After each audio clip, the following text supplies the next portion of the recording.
Hello, I'm Donna Mills, and welcome to the 5th episode of A History of Women's Achievement in America. The difficult years that encompassed the First World War, the Roaring Twenties, and the Great Depression, ironically, were years of great political triumph for American women. Women went to Congress. They finally got the right to vote in national elections, and by the mid-30s, they were walking the corridors of power in Washington, D.C. It was also a time when Margaret Mead showed that a woman could dominate a field of science, anthropology. And Amelia Earhart took that oh-so-American flair of adventure for adventure's sake into a whole new level.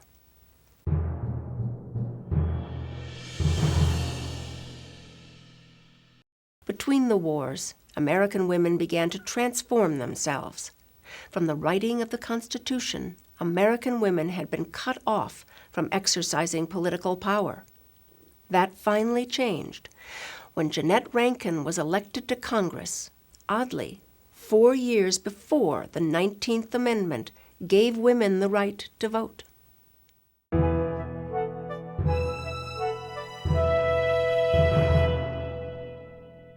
During the early 20th century, a new term came into use, the New Woman.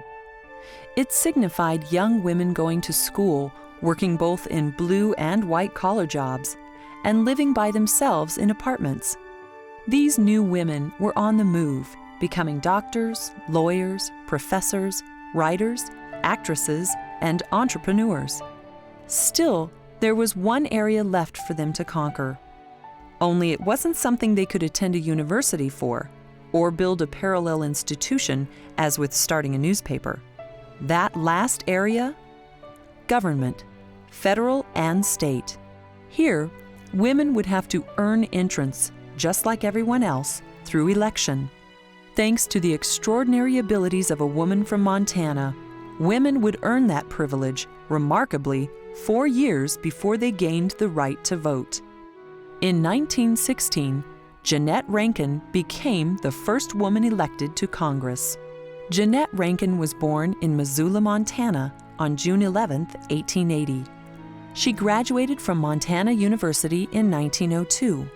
While a student at the University of Washington, she became involved in women's suffrage and eventually became legislative secretary for the National American Woman Suffrage Association.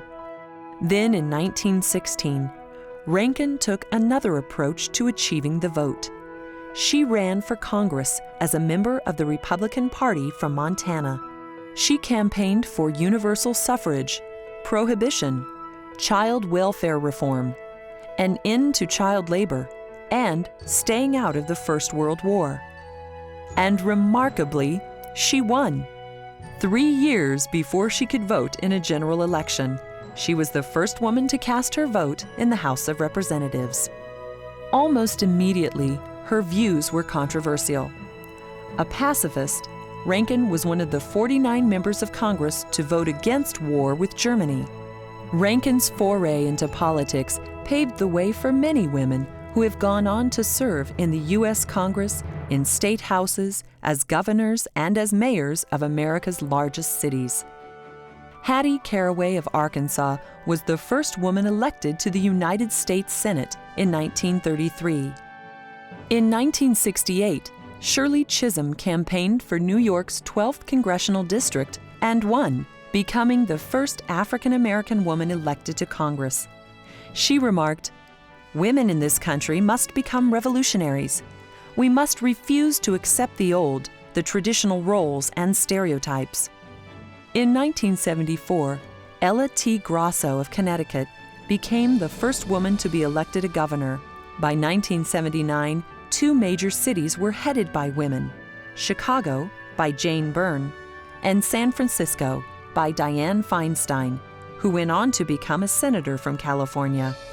As for Janette Ranken, in 1940, she was elected to Congress a second time. Once more voting her conscience, she said no to war with Japan. She was the lone dissenter. In 1968, at the age of 87, She led a women's demonstration in Washington against the Vietnam War. She died in Carmel, California in 1973.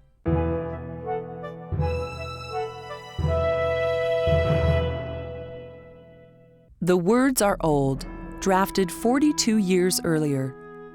It was a long time coming, but with these words, the other half of America became legitimate citizens. They were the words of the 19th Amendment. 19th Amendment. The right of the citizens of the United States to vote shall not be denied or abridged by the United States or by any state on account of sex. The most basic right of all Americans is the right to vote. Yet for nearly a century and a half after the founding of the nation, 50% of the population was denied that right. In 1848, the first Women's Rights Convention was held at Seneca Falls, New York, led by such indomitable women as Susan B. Anthony and Elizabeth Cady Stanton. They adopted a statement paraphrasing the Declaration of Independence. After listing women's specific grievances, the statement closed with the demand that women have immediate admission to all the rights and privileges which belong to them as citizens of the United States. In 1878, the amendment giving women the right to vote was introduced in Congress for the first time and defeated.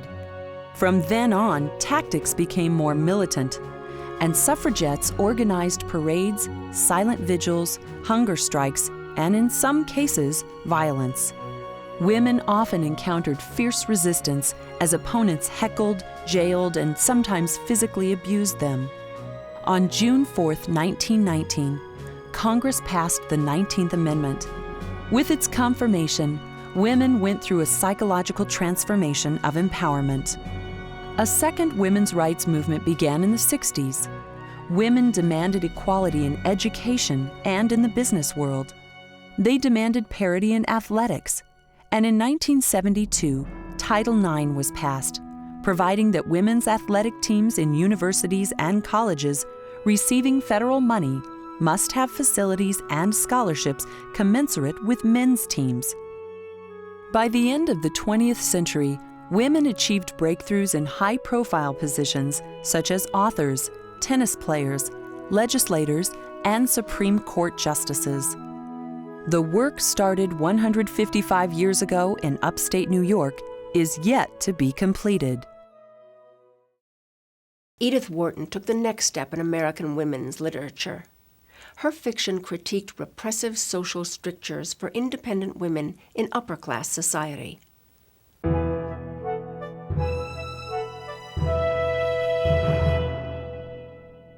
The beginning of the 20th century was a time of transition for America. For over 100 years, the country had pushed outward across the continent. Now, with all the land mapped and settled, America looked inward and began an even greater adventure, reform. America's writers were a part of this movement. Muckrakers like Ida Tarbell and Sinclair Lewis created a new form of literature that investigated government's corruption and industry's inhumanity. At the same time, women's unique American identity began to emerge in the arts through painters such as Mary Cassatt and Georgia O'Keeffe, singers like Ma Rainey and Bessie Smith, and dancers like Isadora Duncan and Martha Graham. This emergence also happened in literature, where one woman stood like a giant, capturing the American character with greater pathos and variety than any other novelist. Her remarkable range as a writer culminated in a Pulitzer Prize for her literary masterpiece, The Age of Innocence. She was Edith Wharton, literary dean of the Lost Generation, which featured writers like Ernest Hemingway, F. Scott Fitzgerald, Willa Cather, and Gertrude Stein. Edith Wharton was born Edith Newbold Jones in New York City on January 24, 1862. Her family were wealthy New Yorkers. Schooled at home, she had access to her father's extensive library. In 1885, at age 23, Edith Jones married Teddy Wharton, a wealthy socialite. The two lived a life of luxury, with homes in New York, Rhode Island, and Massachusetts.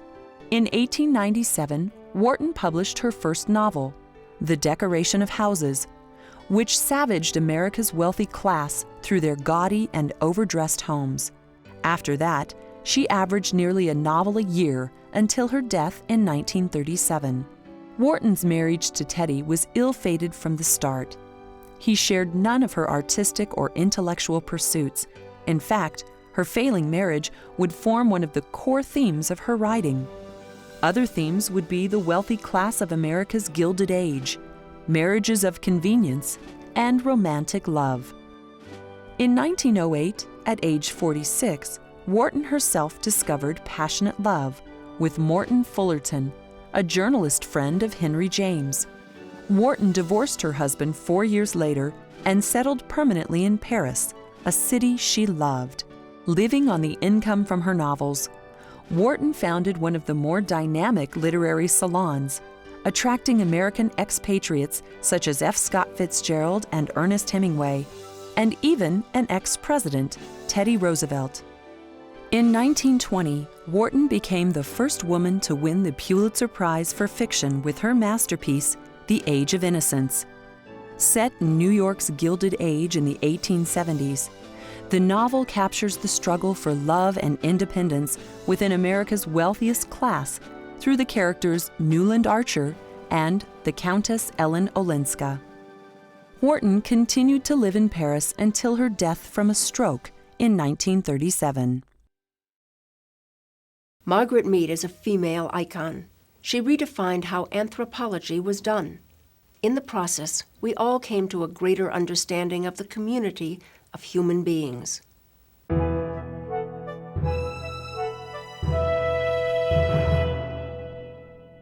It never occurred to me that women shouldn't have brains. It never occurred to me that you didn't use them, or that you didn't make some selection of a career that you wanted that was more than just being married and having children. During the modern scientific era, a few scientists so dominated their disciplines that their names became synonymous with that branch of science. Albert Einstein in physics, Charles Darwin in paleontology, James Watson and Francis Crick in genetics, and Margaret Mead in anthropology. Mead gave the world a whole new way to look at our culture, our beliefs, and ourselves. She did this by scientifically observing societies vastly different than her own. She realized that only by studying other cultures can we come to understand the shortcomings of our own. In this way, Margaret Mead demonstrated to the world that beliefs, such as the desire to go to war, or women's inability to compete in sports at a high level, were learned and untrue, a function of our society, not inherent to human behavior. As a result of Mead's insight, comparative cultural studies became the cornerstone of all anthropological study. Margaret Mead was born in Philadelphia on December 18, 1901. In college, she studied with Ruth Benedict, the foremost female anthropologist of the time. Fortunately for the world, Benedict convinced Mead to pursue anthropology. By the time Margaret Mead was 23, she was in the field, halfway around the world studying the island societies of Polynesia. At the age of 27, she published her first book and eventual bestseller, Coming of Age in Samoa. By the time she married her third husband, Gregory Bateson, in 1936, she had revolutionized anthropological methodology. Earlier in 1926, Mead began her lifelong association with New York's American Museum of Natural History. From this base, she continued her studies, wrote 11 books, and lectured throughout the world. Mead was controversial and outspoken, a woman whose incredible achievements furthered feminism, but interestingly, she was not a feminist. She is one of the few people who, by the brilliance of their intellect, clearly changed the world for the better. As communications bring us all together, bring primitive people ancient traditional people and modern people into one network, and all of us are facing a change in one generation that may be even greater than the change that brought them on us from the Stone Age into the present. Margaret Mead was pure genius. Those that knew her said she not only used her intellect to the fullest, but also lived her life to the fullest, at the same time using her celebrity and expertise to advance social causes. She died in 1978. Like Margaret Mead, Georgia O'Keeffe achieved singular greatness. Her paintings were groundbreaking for their vibrant colors and larger-than-life details.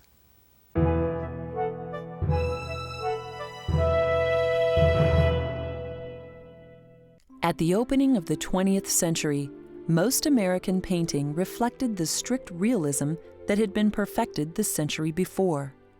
Landscapes and portraits dominated the art scene. However, art was moving from documentation to expressing a higher truth, or the essence of the subject. This change was accelerated when Alfred Stieglitz, the American who had transformed photography into an art, opened his Gallery 291 in New York's East Village. Stieglitz, who was searching for the next great movement in art, happened upon the charcoal drawings of one Georgia O'Keeffe in 1915. 2 years later, Stieglitz's famous art venue had an unheard-of one-woman show. It was a collection of paintings that introduced to the world Georgia O'Keeffe. Georgia O'Keeffe was born on November 15, 1887, the second of 7 children, on a large dairy farm outside of Sun Prairie, Wisconsin. As a child, she immersed herself in the rolling hills and prairies of her homeland. My first memory is of the brightness of light all around. Light and shadow would become the subject of her life's work. Her lifelong passion for art began at age 11, when she and her 2 younger sisters began taking drawing and painting lessons. After graduating high school in 1905, O'Keeffe moved to Chicago, where she studied at the renowned Art Institute of Chicago. In the following years, O'Keeffe studied with some of America's greatest art teachers, but soon she was rebelling against their realist style. Then she met the artist Arthur Dow, who introduced O'Keeffe to Chinese and Japanese art. O'Keeffe was particularly taken by the Japanese idea of notan, or the arrangement of lightness and darkness in a composition. In 1915, O'Keeffe sent a series of sketches using only charcoal and paper to a friend in New York, who in turn showed them to Gallery 291 owner Alfred Stieglitz. Stieglitz fell in love with the sketches.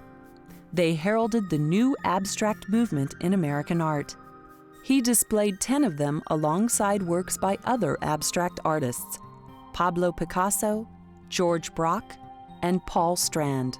In 1917, O'Keeffe expanded her unique voice with a series of watercolors that Stieglitz displayed as Gallery 291's closing exhibit. Her one-woman show was the beginning of a 70-year career as one of America's most original and innovative artists, painting stunning and abstract cityscapes and evocative close-ups of flowers. Stieglitz found galleries for these new works, and the two were married in 1924, punctuating one of the great love relationships of the 20th century. Then, in 1929, O'Keeffe made her first visit to New Mexico, a place she would return to yearly to paint and absorb the bold colors of the southwestern landscape. Some of her greatest work during this period culminated in the Pelvis series, a set of abstractions and iconic still lifes of cow and deer bones she collected during walks in the desert. After Stieglitz's death in 1946, O'Keeffe took up permanent residence in New Mexico. O'Keeffe was always at the vanguard of American art. Just as importantly, her mysterious and haunting photographic portraits by Stieglitz, Ansel Adams, and others reveal the unique power of American womanhood. Though hampered by failing eyesight, she remained an active artist until her death in 1986 at age 98.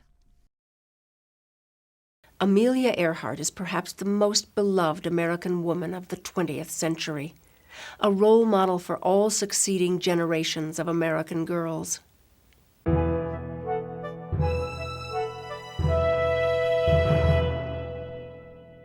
She was America's first woman to become a media darling. She became the role model for succeeding generations of young girls. The woman who performed as well as men, and did it with self-effacing humor. She was Amelia Earhart, a truly beloved figure of her time. Born in Kansas in 1897, Amelia graduated from high school in Chicago in 1915. Searching for a career, she took up flying while attending various colleges. From then to her tragic death at the age of 39, she was the world's premier female aviator. On June 18, 1928, as part of a publicity stunt for New York publisher and eventual husband George Putnam, Earhart became the first woman to cross the Atlantic, flying with pilots Wilmer Stoltz and Lewis Gordon.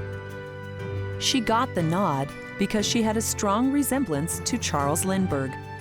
Indeed, she soon had the nickname Lady Lindy. Then in 1932, she became the first woman to solo the Atlantic and in the process set the time record. For her accomplishment, Earhart was awarded a medal from President Hoover. She continued her string of firsts by being the first pilot, man or woman, to fly from Hawaii to California in January 1935. 2 years later, she mysteriously disappeared while attempting another first, circumnavigating the globe via the equator. Taking off from New Guinea with navigator Frederick J. Noonan, her plane vanished over the Pacific in July 1937. Soon, thousands of women followed in her footsteps, becoming pilots in the Army Air Corps' WASP program. From January 1943 to December 1944, these women transported B-17 bombers across the United States and even to England. These wartime efforts were a fitting testimonial to America's aviation phenomenon, Amelia Earhart. As communications and travel became easier, American black women finally were able to organize into a national social and political force. Its leader, Mary McLoud Bethune.